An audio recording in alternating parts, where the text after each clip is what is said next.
இந்த நாளிலும் கர்த்தர் எனக்கு காட்டின அந்த வசனத்தை சொல்கிற ஏசாயா தீர்க்கதரிசன புத்தகம் 53ஆம் அதிகாரம் 4ஆம் வசனத்தில் நான் படிக்கிறேன். மெய்யாகவே அவர் நம்ம பாடுகளை ஏற்றுக்கொண்டு நம்முடைய துக்கங்களை சுமந்தார். நாமோ அவர் தேவனால் அடிப்பட்டு வாதிக்கப்பட்டு சிறுமைப்பட்டு எண்ணினோம்.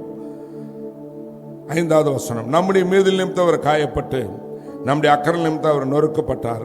நமக்கு சமாதானத்தை உண்டு பண்ணும் ஆக்கினை அவர் மேல் வந்தது. அவருடைய தழும்புகளால் சுகமானோம், குணமாகிறோம். அவருடைய தழும்புகளால் குணமாகிறோம்.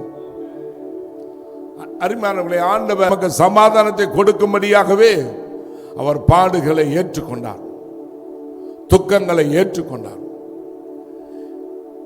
யோவான் தீர்க்கதரிசன புத்தகத்தில் 14 கூட பார்க்குற, பின்னால 27, என்னுடைய சமாதானத்தை நான் உங்களுக்கு கொடுக்கிறேன், உலகம் கொடுக்கிற பிரகாரம் அல்ல, என்னுடைய சமாதானத்தை நான் உங்களுக்கு வைத்து போகிறேன். சமாதானம் என்பது பணம் கொடுத்து வாங்குவது அல்ல, தானாக வருவதும் அல்ல, அது தேவன் நமக்கு கொடுக்கிற சமாதானம். சமாதானத்தை ஒருவர் சம்பாதிக்க முடியாது, உருவாக்க முடியாது, யாரும் கொடுக்க முடியாது தேவனை தவிர. ஆண்டவர் சொல்லுகிறார், என்னுடைய சமாதானத்தை நான் உங்களுக்கு தருகிறேன். நான் இந்த உலகத்தில் நீங்க பல பாடுகளும் உபத்திரவங்களும் சந்திக்கிறீங்க ஒவ்வொரு நாளும், அதனால சமாதானத்தை இழந்து போறீங்க. நீங்க பயப்படாதீங்க, நான் உலகத்தை ஜெயித்திருக்கிறேன், என்னுடைய சமாதானத்தை உங்களுக்கு வைத்து போகிறேன். அது ஒரு காலம் ஒருவனும் அதை உங்களை விட்டு எடுத்து போட முடியாது.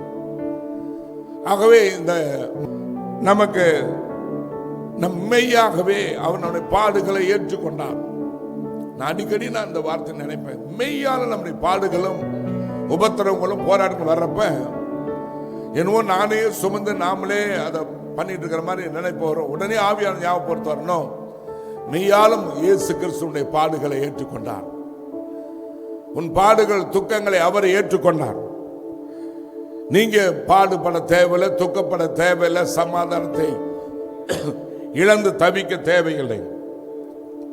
நம்முடைய துக்கங்களை அவர் சுமந்தார். என்ன அருமையான வார்த்தை! நம்முடைய துக்கங்களை அவர் சுமந்தாருங்க.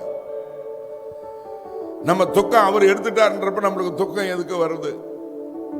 நம்ம சொல்லுவோம், என் துக்கங்களை அவர் சுமந்து கொண்டார், எனக்குள் துக்கம் இருப்பது இல்லை, எதை குறித்து எனக்கு துக்கம் இருப்பது இல்லை.